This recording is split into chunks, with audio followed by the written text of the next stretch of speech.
Brahma Caloka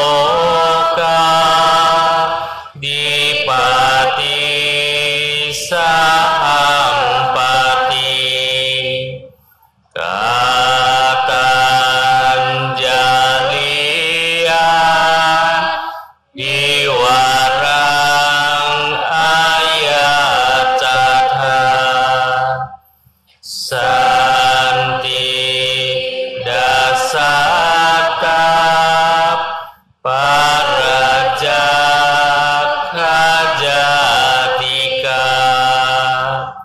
Desetu Dhammang Anukampi Mang Pajang. Namo tassa bhagavato arahato samma sambuddhassa. Namo tassa bhagavato arahato samma sambuddhassa. Namo tassa bhagavato arahato samma sambuddhassa. Tangko panithang dukkha nirodha gamini patipadha Arya Satchang bhawe tabhanti.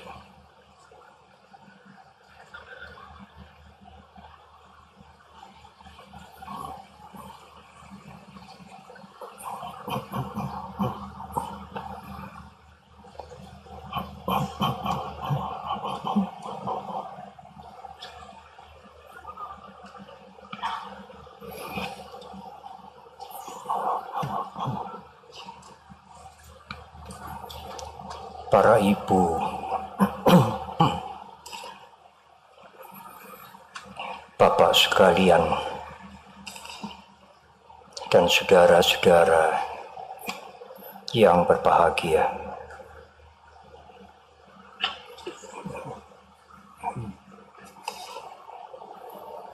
Ingin rasanya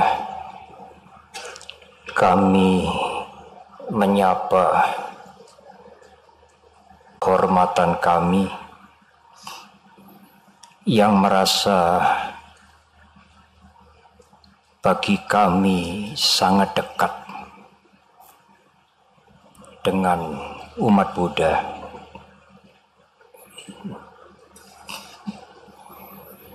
Saudara-saudara kami, para pimpinan, para tokoh lintas agama, tetapi sungguh amat banyak, sulit bagi kami untuk menyebut dan menyapa semuanya tanpa terlewatkan.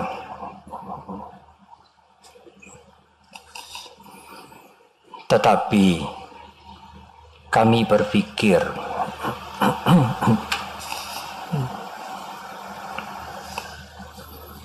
di antara tamu-tamu kehormatan kami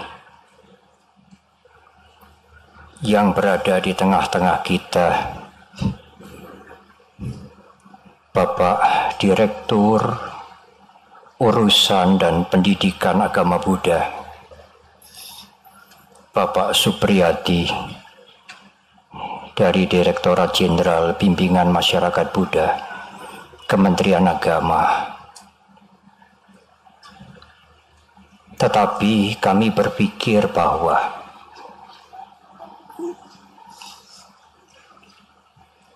di antara tamu-tamu kehormatan kami,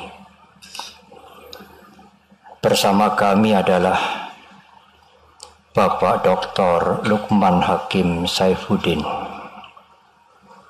yang menjadi Menteri Agama kita pada tahun 2014 sampai dengan 2019. Sebagai Menteri Agama, tentu beliau mewakili semua umat beragama. Oleh karena itu, izinkan pada sore hari ini saya menyapa Bapak Dr. Lukman Hakim Saifuddin, mewakili semua saudara-saudara kami, para tokoh-tokoh umat beragama yang hadir pada sore hari ini.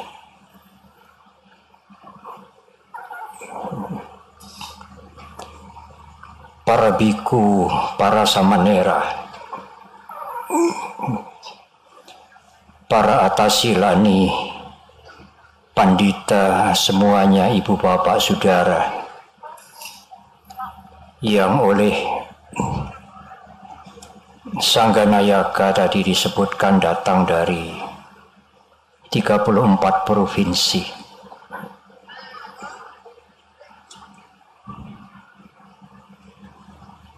Ibu, bapak dan saudara, kemarin sore kami menyaksikan para biku, samanera, atasilani, pandita dan segenap umat melakukan pradaksina mengelilingi Candi Borobudur dengan hikmat dan tertib. Hanya 20 biku saja yang diizinkan untuk melakukan puja dan pradaksina di puncak Candi Borobudur.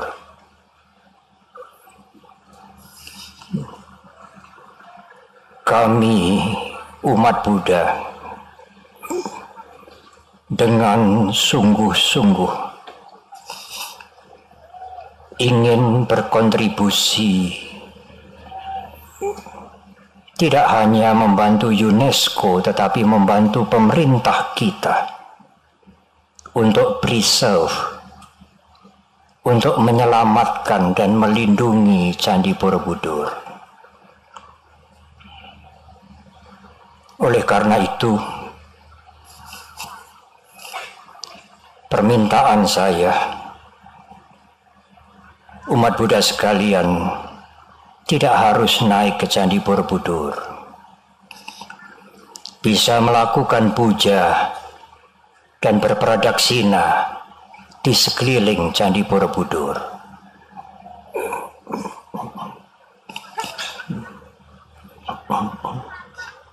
Tetapi ibu bapak dan saudara,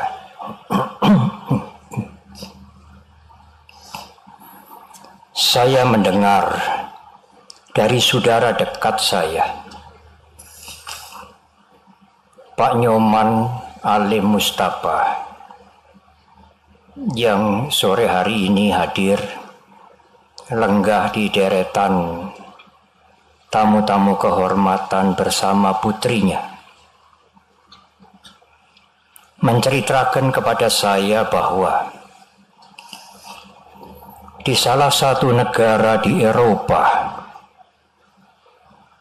saya tidak perlu menyebutkan namanya, ibu bapak dan saudara bisa bertanya kepada Pak Nyoman. Ada seseorang yang ingin memesan kepada Pak Nyoman untuk membuat Candi Borobudur di Eropa yang besarnya, bentuknya persis dengan Candi Borobudur kita.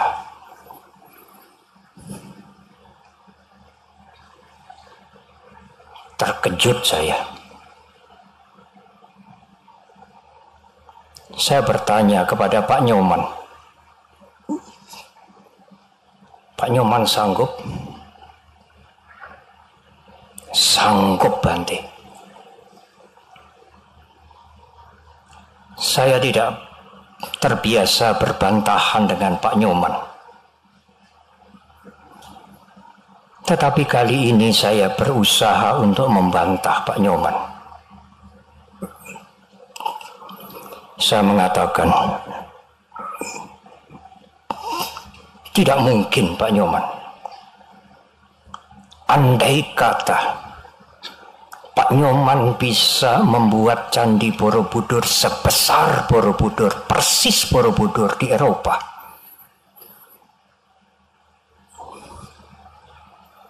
pusaka dunia Candi Borobudur itu tetap berada di tanah air kita di sini. Yang Pak Nyoman buat itu adalah Borobudur KW1 atau KW2.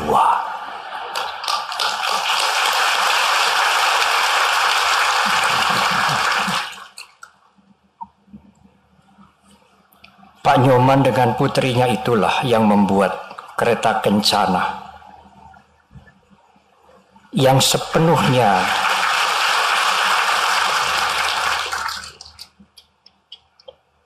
dengan budaya nasional kita. Pak Nyoman juga yang membuat Buddha Rupang di depan kita dengan 5 murid beliau.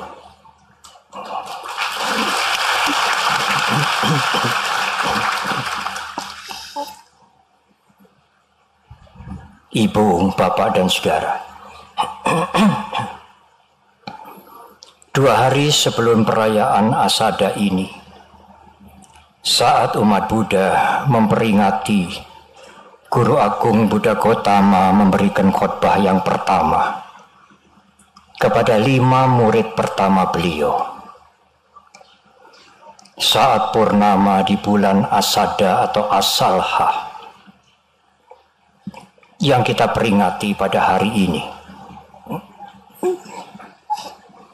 Sebenarnya bulan purnama jatuh pada tanggal 13 Juli nanti. 2 hari yang lalu, 1000 lebih umat Buddha mendaraskan, membacakan suta-suta atau sutra-sutra khotbah Guru Agung kita dari kitab suci Tipitaka.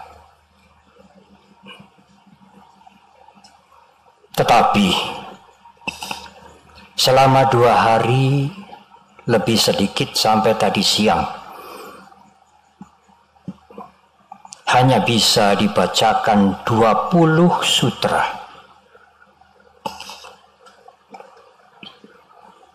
Saya ingin matur kepada Pak Lukman. Di sini juga ada Pak Rektor UIN Jogja, Profesor Al-Makin, dan juga Ketua Majelis Ulama Indonesia DIY. Saya ingin matur kepada beliau.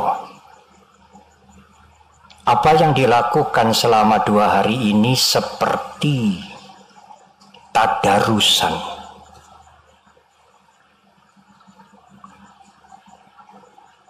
Mboten saged kataman.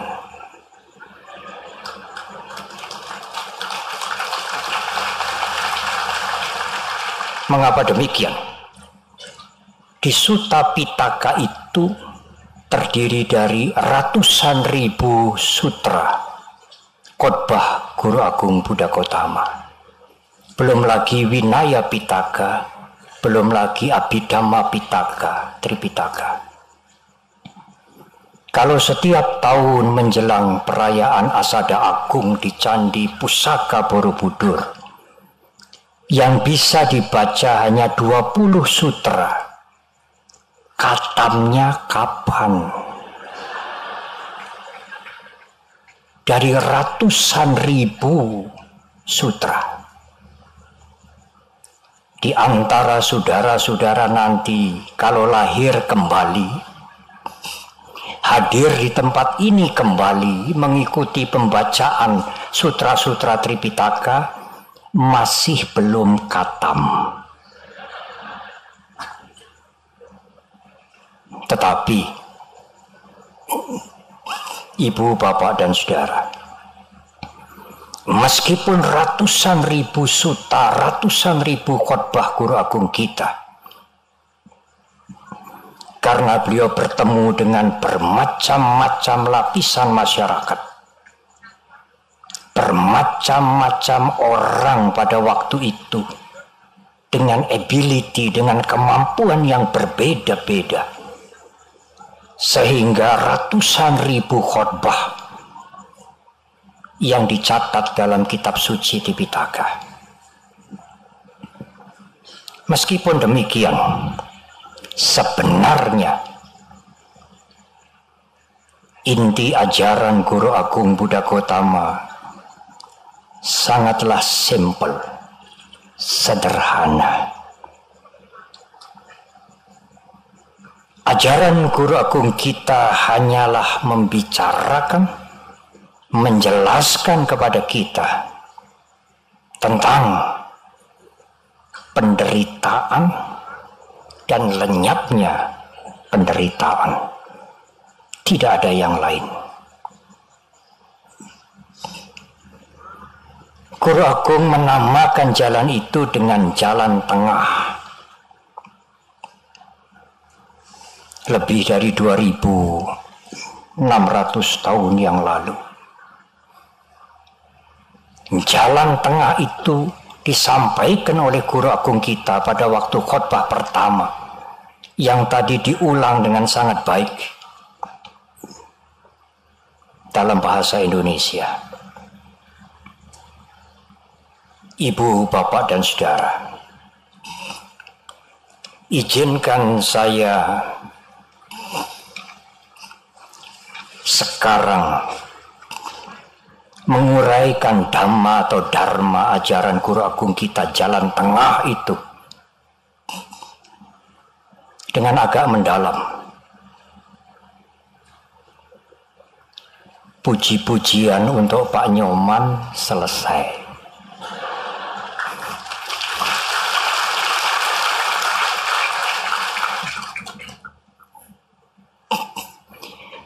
Oleh karena itu, saya mohon perhatian para biku, para samanera, tasilani, pandita, dan ibu bapak sekalian.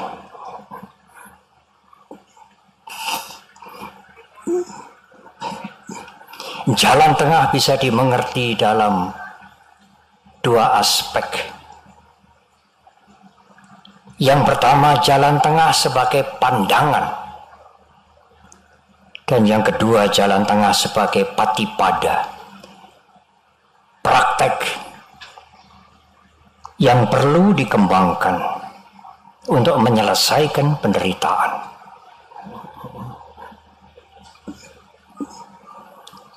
Pada zaman Guru Agung kita hidup,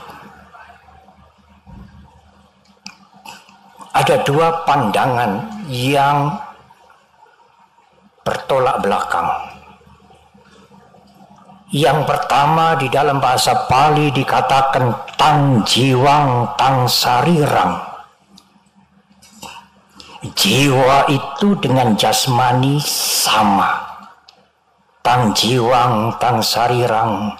Jasmani itu dengan jiwa sama. Kalau jasmaninya dinikmatkan, diberikan yang enak-enak, dimanjakan, maka jiwa juga akan bahagia. Karena jasmani sama dengan jiwa, jiwa sama dengan jasmani, tang jiwang tang sarirang.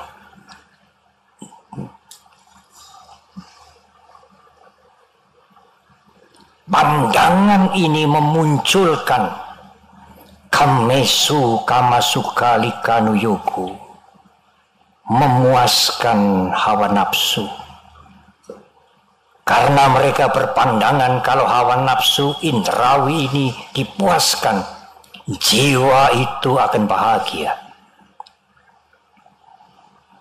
Tetapi pandangan yang lain, anyang jiwang anyang sarirang, jiwa itu berbeda dengan jasmani. Jasmani itu sangat berbeda dengan jiwa.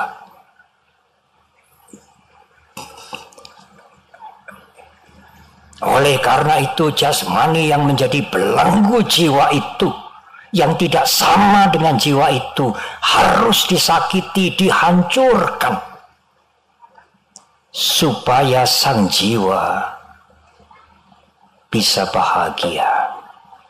Tidak lahir kembali, tetapi menuju kepada kekekalan abadi. Itulah pandangan Anyang Jiwang Anyang Sarirang. Jiwa itu berbeda dengan sarira, dengan jasmani. Jasmani itu bukan jiwa, jasmani itu belenggu. Jasmani harus disakiti, dihancurkan, supaya sang jiwa tidak melekat pada jasmani, supaya sang jiwa tidak lahir kembali, tetapi bebas menuju kepada kekekalan. Ibu, bapak, dan saudara,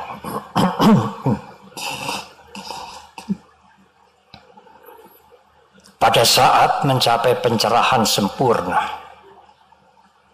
Guru Agung kita Buddha Gautama melihat dua pandangan ini ekstrim, ubo ante, ujung kedua ujung ini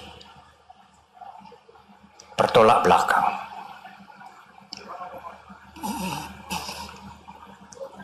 Guru Agung kita menjelaskan bahwa memang mental itu tidak sama dengan jasmani.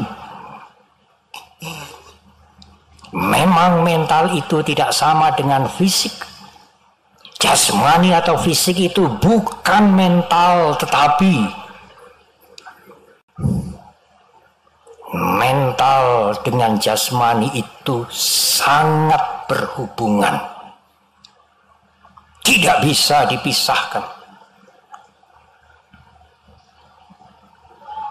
Salah satu contoh, kalau kita bisa melihat, karena kita mempunyai caku winyana, kesadaran mata.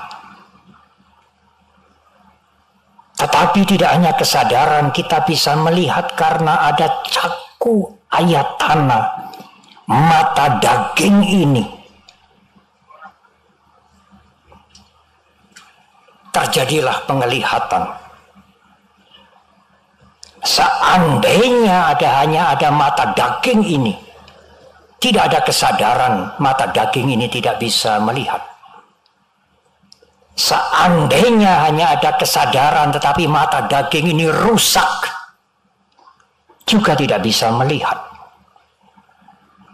Penglihatan terjadi karena ada winyana, karena ada caku ayatana, mata daging, dan juga ada rupa aramana atau rupa ayatana, rupa yang dilihat. Karena penglihatan ini, mata daging ini, kesadaran mata ini tidak bisa melihat suara, tidak bisa melihat bau. Harus ada rupa, rupa ayatana, landasan di luar yang dilihat.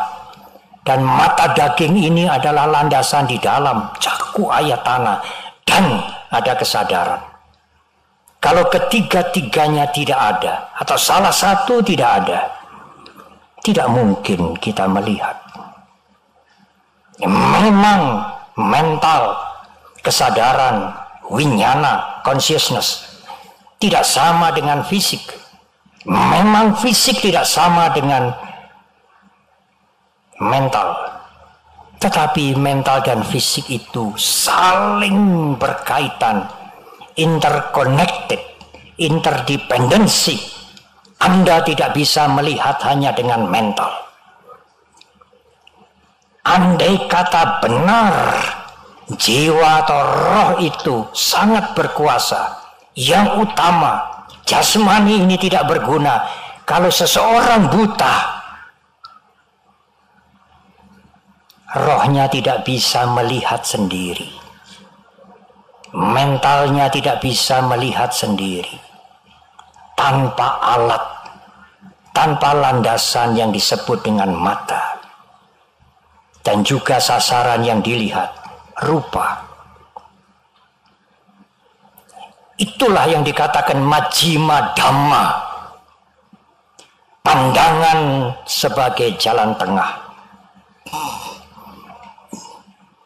Bukan tang jiwang tang sarirang yang akan mendorong seseorang untuk memuaskan hawa nafsu. Bukan anyang jiwang anyang sarirang yang mendorong orang untuk menghancurkan jasmaninya, merusak jasmaninya supaya sang jiwa bisa bebas. Bukan, keduanya adalah ekstrim. Majjhima dhamma menunjukkan kepada kita bahwa kesadaran, bahwa mental itu sangat erat hubungannya dengan jasmani. Jasmani itu landasan yang diperlukan oleh mental kita. Memang tidak sama, tetapi tidak terpisahkan. Itulah jalan tengah sebagai pandangan. Majjhima dhamma.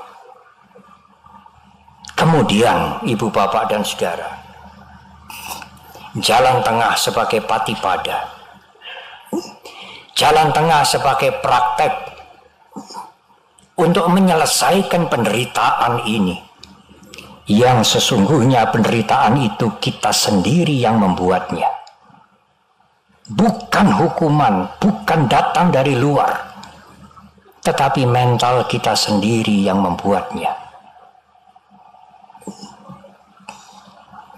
Guru agung kita pernah mengalami dua cara hidup yang ekstrim.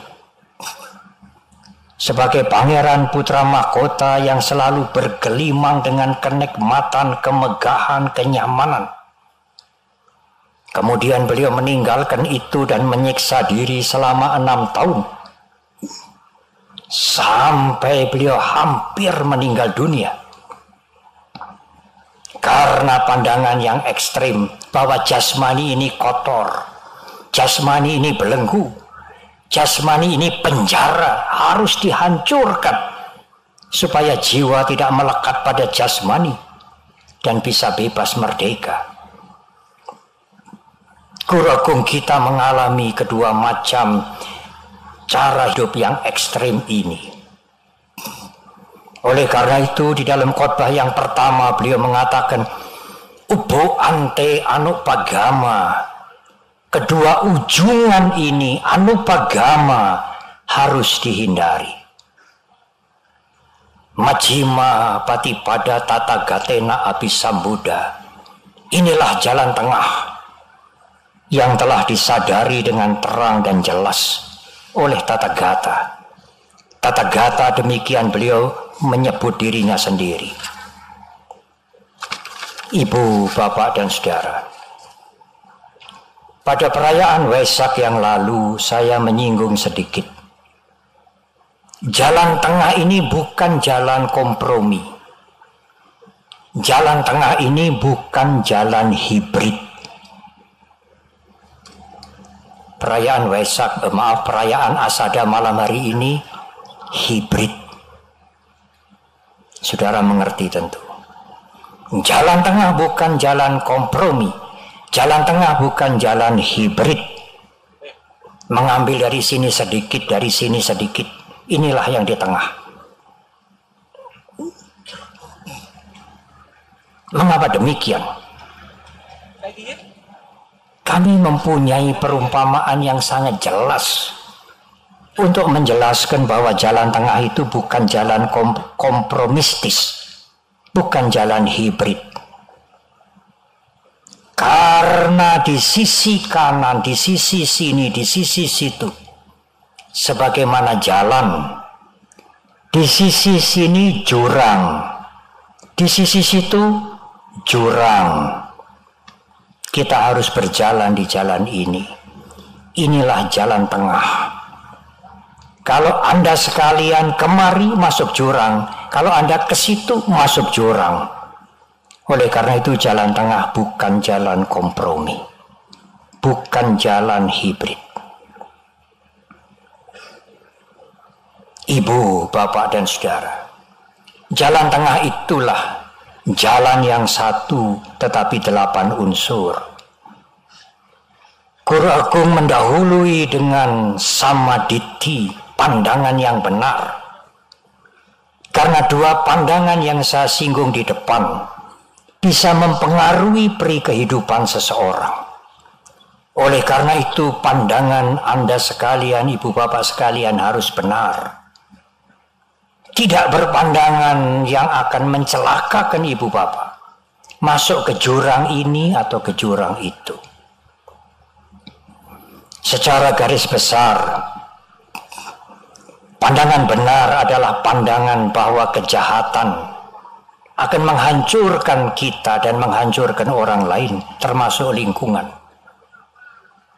Bahwa kebaikan akan bermanfaat untuk kita dan berguna untuk orang lain. Jangan melakukan kejahatan, keburukan. Banyaklah melakukan kebajikan. Karena kejahatan akan berbuah penderitaan. Dan kebaikan akan berakibat kebaikan. Pandangan benar adalah pandangan tentang hukum karma. Pandangan benar itulah yang menuntun pikiran kita untuk berpikir yang benar. Pandangan benar dan pikiran benar akan menjadi pembimbing ucapan, perbuatan, dan penghidupan yang benar.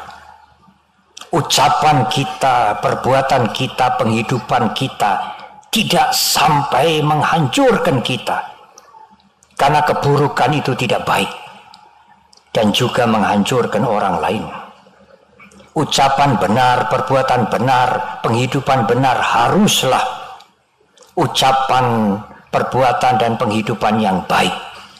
Karena yang baik itu berguna untuk kita dan bermanfaat untuk orang banyak. Tetapi, ibu, bapak, dan saudara, menghindari kejahatan, tidak melakukan kejahatan dan menambah kebajikan, tidaklah bisa membersihkan mental kita sepenuhnya. Bisa saja kita menghindari kejahatan dan melakukan banyak kebajikan, tetapi keakuan, kecongkaan, keinginan untuk mendapatkan yang lebih banyak, belumlah lenyap. Dan kalau keinginan mendapatkan yang lebih itu terhalang, timbullah kebencian. Ini adalah urusan mental, bukan urusan ucapan, perbuatan, dan penghidupan. Mental ini harus dibersihkan dengan usaha ke dalam yang benar, kesadaran yang benar, awareness, dan meditasi yang baik. Kalau kesadaran kita ini kita pertajam, kita berusaha ke dalam untuk mempertajam kesadaran kita, keawasan kita, dan ketenangan mental dengan bermeditasi, maka ucapan, perbuatan, dan penghidupan kita akan benar. Benar karena kesadaran kita yang menuntun. Bukan lagi pandangan atau pikiran yang didapat dari ajaran. Kesadaran kita sendiri yang berkembang, ketenangan batin kita sendiri yang berkembang akan menjadi penuntun perilaku kita. Itulah ibu, bapak, dan saudara secara garis besar jalan tengah. Dengan jalan tengah maka kita akan mempunyai perilaku yang baik, yang tidak merugikan orang lain, tidak merugikan masyarakat, termasuk saudara menulis WA seenaknya. kemudian menggunakan medsos sembrono. Berkali-kali saya ingin mengingatkan, meskipun cerita itu, gambar itu benar, bukan hoax, janganlah tergesa-gesa dibagi. Orang yang menerima itu belum tentu kuat mentalnya menerima gambar saudara, menerima berita dari saudara. Mereka bukan arahat, mereka bukan orang suci. Pikirkan itu kalau Anda ingin men-share. Apakah itu berita, apakah itu foto, apakah itu peristiwa, meskipun benar. Kalau Anda sekalian, kalau kita menjaga perilaku kita, ucapan kita, perbuatan kita, berpenghidupan yang benar, punya usaha ke dalam meningkatkan kesadaran kita, sati awareness kita, dan bermeditasi, maka kotoran batin itu mulai bersih. Kotoran batin yang mulai bersih itulah akan menimbulkan kebahagiaan. Anda tidak perlu mencari kebahagiaan, tidak perlu mengejar kebahagiaan. Tetapi pada saat kotoran batin itu berkurang, maka kebahagiaan akan muncul. Ibu, bapak, dan saudara, inilah Majjhima Patipada, praktek jalan tengah yang bisa dipraktekkan oleh siapa saja. Tidak harus mengikuti upacara-upacara, membaca parita yang sulit-sulit, kalau bisa memang baik. Tetapi praktek jalan tengah tidak membutuhkan ritual, tidak membutuhkan upacara, juga tidak membutuhkan wisuda-wisuda. Jalan tengah ini adalah jalan yang universal. Tidak melakukan kejahatan, banyak melakukan kebaikan, menjaga perilaku kita, tidak merugikan orang lain, yang juga merugikan diri kita sendiri. Apakah itu bukan universal? Menjaga kesadaran kita tidak sembrono, mboten delenger, saudara, ibu bapak sekalian. Melatih meditasi supaya pikiran itu tenang, supaya kotoran-kotoran batin, keserakahan, kebencian, keakuan itu berkurang. Bukankah itu universal?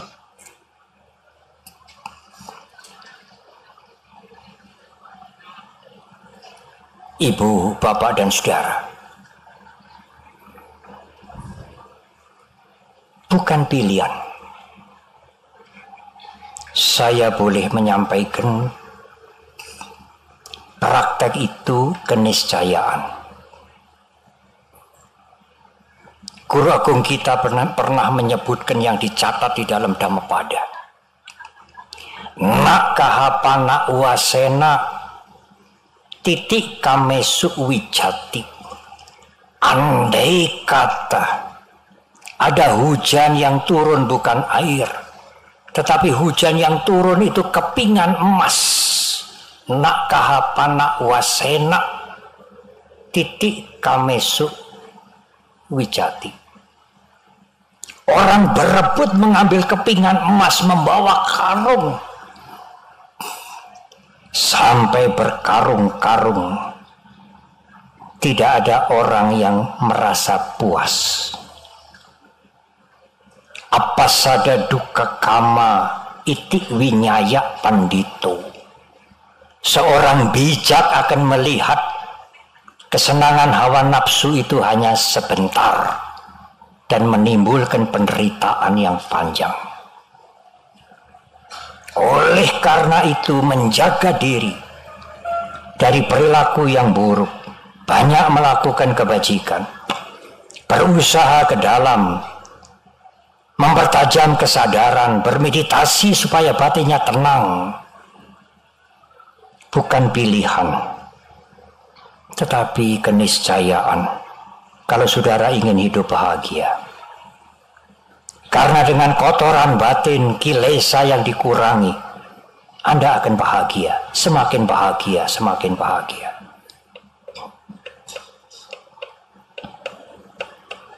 Oleh karena itulah ibu bapak dan saudara, dalam khotbah Guru Agung yang pertama itu, saat bulan purnama di bulan Asalha atau Asada, beliau mengatakan tangko panidang dukkha nirodha gamini patipada Arya Sacang, jalan untuk melenyapkan penderitaan ini bawe tabanti harus dikembangkan. Tidak hanya membaca sutra-sutra, tidak hanya mendengarkan uraian, mengingat-ingat khotbah dhamma, tetapi prakteklah. Tanpa praktek, kotoran batin ini tidak akan berkurang. Mendengar memberikan kepuasan. Selama tidak ada transformasi, perubahan dalam berbicara, bersikap, Anda tidak akan mencapai kemajuan menuju kebahagiaan. Saya berpikir 2 tahun lebih kita terkena pandemi COVID. Ajaran-ajaran dhamma, diskusi dharma itu masif sekali. Lewat live streaming, lewat Zoom, lewat rekaman. Khotbah-khotbah kami yang kuno itu didaur ulang banyak sekali. Umat Buddha bisa mendengarkan uraian dhamma ini 24 jam kalau mau. Lewat media sosial selama 2 tahun. Sehingga saya berpikir selama 2 tahun juga tidak ada asada seperti sekarang. Sehingga saya berpikir selama 2 tahun umat Buddha mendengar dhamma, Zoom, live streaming, dialog, bahkan bimbingan meditasi lewat media sosial. 2 tahun penuh. Saya berpikir mungkin sekarang yang hadir ini banyak orang-orang suci.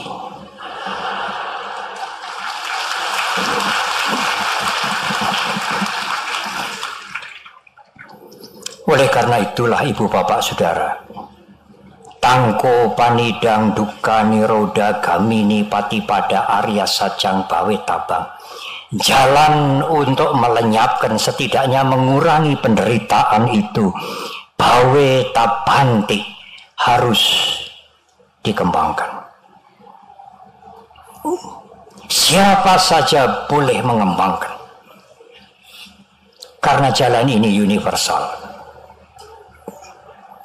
Pada suatu saat ibu bapak dan saudara, izinkan saya mengakhiri uraian ini dengan satu peristiwa.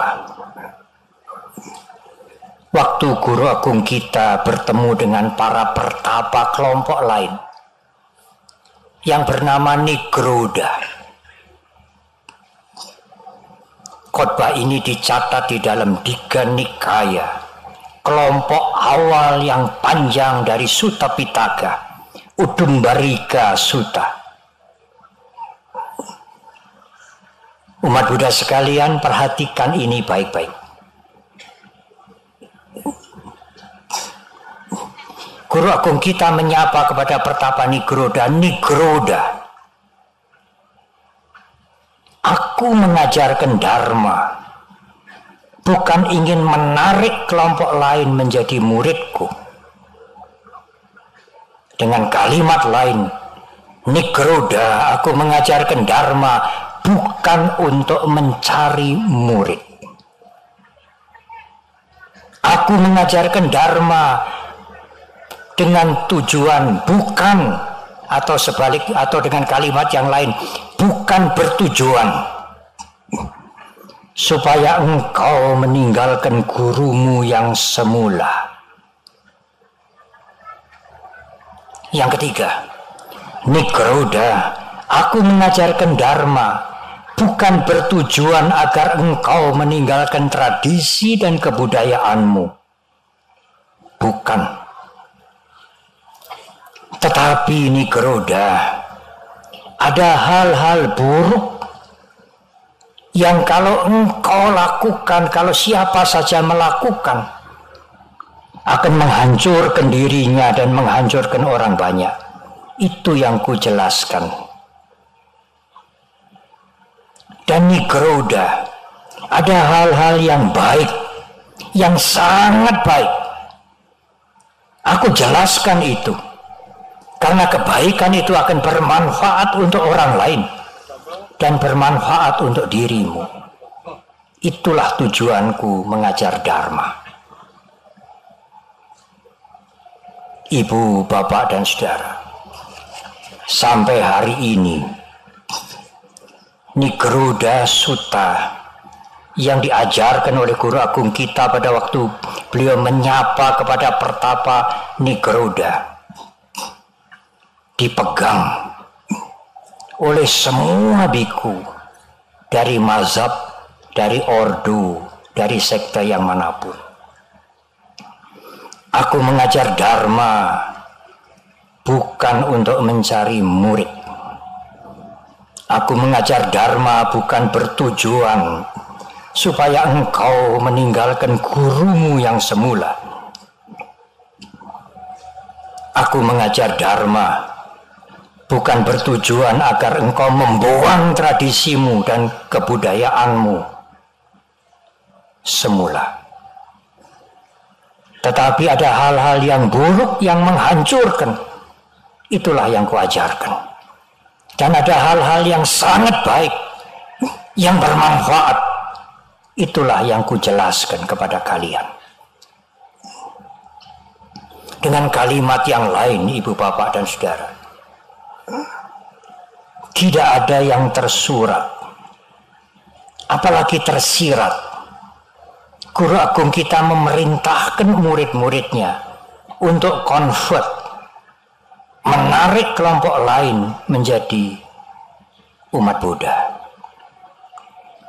Tetapi ada kewajiban moral bagi kita untuk contribute, memberikan hal-hal yang baik kepada masyarakat, supaya yang baik ini bisa berguna bagi banyak orang. Saya ingin mengutip pernyataan seorang guru meditasi yang sudah swargi, sudah almarhum.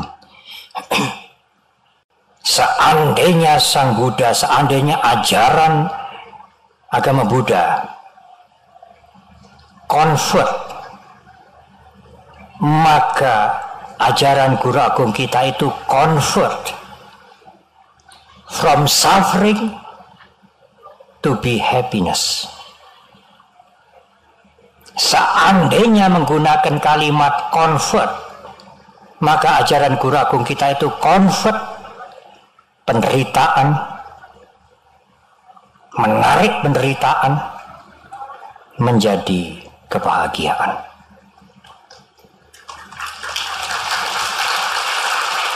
Ibu, bapak, dan saudara, marilah kita praktek. Marilah kita berlatih di jalan tengah. Karena jalan tengah itu dukkha nirodha gamini patipada, praktek untuk mengakhiri penderitaan. Akhir dari penderitaan ini bukan hadiah dari siapapun. Pawe tabang kita harus mengembangkan sendiri. Selamat merayakan Asalha, khotbah pertama Guru Agung kita. Semoga kita maju dan terbebas dari penderitaan. Kalau kita maju dan terbebas dari penderitaan, kita juga memberikan kebahagiaan kepada orang banyak, kepada masyarakat, kepada bangsa, kepada negara ini, kalau mampu kepada dunia, kepada semua makhluk. Semoga semua makhluk berbahagia. Terima kasih. Sadhu.